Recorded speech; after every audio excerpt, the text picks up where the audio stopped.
Господин Люс, я хотел бы также процитировать слова генсека НАТО, который скоро уже уходит. Это немаловажно, потому что я так думаю, что здесь тоже это играет роль, потому что Столтенберг сказал следующее, что Запад должен заставить Китай заплатить за поддержку Российской Федерации.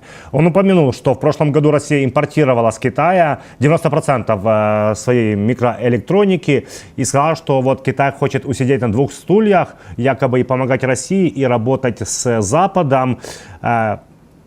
Как реагировать нужно на эту вот фразу от Столтенберга, который всегда был бы он такой серьезный в помощи Украине, знаете, вот таким резким, да, этого было хорошо.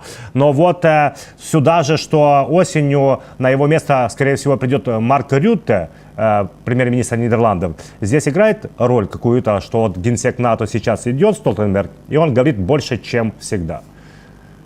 Ну, в том-то и дело, он говорит больше, чем всегда. Вы молодец, что правильно заметили, да, то, что вот говорил бы раньше такие вещи хорошие, и говорил в первую очередь так смело касательно Украины. Мы же помним, как он вел себя до этой агрессии, в самом начале этой агрессии, осмелел перед тем, как надо выходить на пенсию. Значит, ищет себе какое-то хорошее место работы и хочет от себя оставить хорошее впечатление, да. Это так же, как американские некоторые конгрессмены и сенаторы, которые ездили в Китай, к вам, в Киев. Тот же Линдси Грэм, да, посмотрите, какие песни там пел, потом какие песни здесь в Конгрессе в течение 6 месяцев пели, и вдруг сегодня снова запел совершенно другую шарманку. Поэтому это понимаем, что это связано с предвыборной кампанией или с каким-то трудоустройством. Да. Так что я слова Столтенберга серьезно не воспринимаю. Плюс в первую очередь я понимаю, что он представитель политического истеблишмента Европы и в первую очередь своей страны, которая его туда делегировала. Но опять же, это простой вопрос, да? Вот вы говорите, Китай должен заплатить, а Евросоюз не должен заплатить за то, что Евросоюз 20 лет на триллион, больше, чем на триллион долларов, да, торговал с Россией. И вот сегодня 14-й пакет санкций они только согласовали, послы, да, через неделю должны утвердить главы государств. Месяц согласовывали, да, и кое-что согласовали, кое-что не согласовали. В смягченном варианте. Посчитайте по сегодняшний день, уже 3-й год войны пошел, да, сумму денег, которая поступает по сегодняшний день в российский бюджет от контактов Евросоюза, всех стран Евросоюза, в сумме, да, берите Евросоюз, и отдельно взятых стран, у кого-то больше, у кого-то меньше. И как это капает в копилку бюджет России. И эти деньги идут, естественно, на войну против Украины. Евросоюз не должен на это ответить? Вот я был бы на месте китайцев, я задал бы такой вопрос. Вы не видите бревно в собственном глазу, да? Китай делает то же самое, что делает Евросоюз. То же самое, что делает любая страна на планете с Россией. Индия, любую страну возьмите, да? Почему? Потому что они всю жизнь с Россией торговали. Больше всех торговало Евросоюз. Соединенные Штаты меньше всего. У Соединенных Штатов там было на 7 миллиардов, что ли, не такие обороты. Значит, Соединенные Штаты далеко находятся, и они грамотно, правильно вели себя с Россией, да, чтобы не быть завязанным. Вот, а Евросоюз завязался, и посмотрите, какие коррупционные там дела, и влияние сегодня России, их пятая колонна, на каком уровне, да, сегодня. Особенно в бывших странах Варшавского договора. Я уже не говорю, ключевые страны Старой Европы, в том числе Германия, Франция, Италия, наглядные тому свидетельства, да. Сильвио Берлускони, вся команда, которая была с ним связана, Герхард Шрёдер, Ангела Меркель, это Германия, первая экономика. Ну, я уже про Францию не говорю. Да, все президенты Франции, включая последнего Макрона, как они были завязаны на Москве. Минские соглашения – это Москва, Германия, Франция. Я уже не говорю про Ле Пен и про успехи правых, которые там сегодня в Европе происходят. Это же не только Венгрия. И вот суют целый день Венгрия. Все остальные страны, это и Франция, и Германия, и Италия, они похлеще были, чем та же Венгрия. И у них по их возможностям. И что, они были наказаны? Напомню, в 2015 году в обход эмбарго, который сам же Евросоюз принял в 2014 году, на 216 миллионов евро были поставлены оружие. Франции, Германии, Австрии и еще несколькими странами.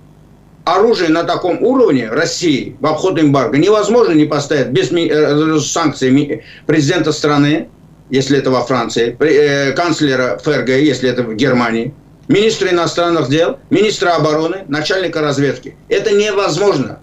Без них. Ну и что, кто-нибудь их наказал? А Столтенберг говорит, они должны быть наказаны, должны ответить. А европейцы не должны отвечать за свои прошлые преступления в отношении того, как работала демократия с автократиями. Ну, а то, что за эти 2 года сегодня происходит, и по сегодняшний день еще не все санкции применены. Почему?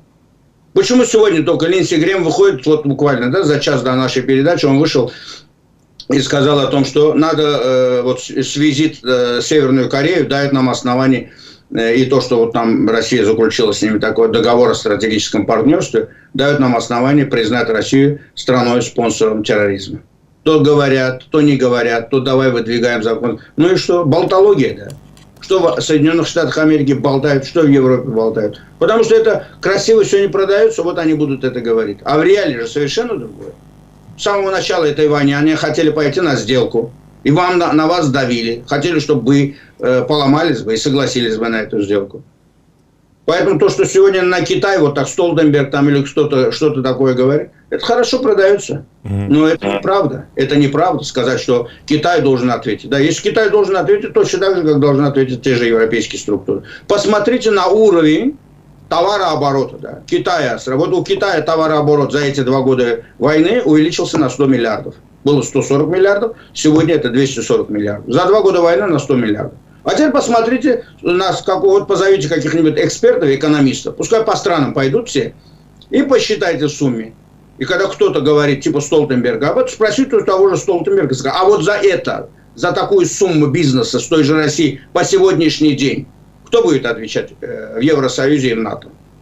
Вот тогда бы, если бы я был бы, например, китайской стороной, там, представителем там, Министерства иностранных дел, я им также сказал бы. Поэтому это, знаете, с больной головы на здоровье. Да. Все сегодня зарабатывают. И все зарабатывают на России. И все заинтересованы, чтобы Россия ослабела бы, но чтобы не рухнула. И на ней будут по дешевке скупать. Вот Китай, Индия по дешевке скупают. Точно так же Россия, вы что думаете, от хорошей жизни он пошел на Северную Корею? И Северная Корея на этом деле хорошо будет зарабатывать. И она и так оружие выпускает, да? Зато за это оружие она получит, во-первых, огромное количество продуктов, продовольствия. В России этого продовольствия в достаточном количестве. Ну, для Северной Кореи этого достаточно, чтобы народ там не голодал. Ну, и с другой стороны, космическая разведка у россиян есть. Ракетные технологии, там, ядерные технологии. Это все у них есть. Поэтому взамен что-то... Поэтому Северная Корея также на этом деле зарабатывает. Если бы Россия не оказалась бы в таком состоянии, что Путин поехал бы в Северную Корею, да он отправил бы туда министра обороны. Да, в крайнем случае, замминистра, даже не обязательно министра обороны. Потому что Северная Корея – это не тот уровень, куда должен летать президент страны, постоянный член Совета Безопасности. Понимаете? Значит, не от хорошей жизни. Так что я бы так ответил бы на ваш вопрос.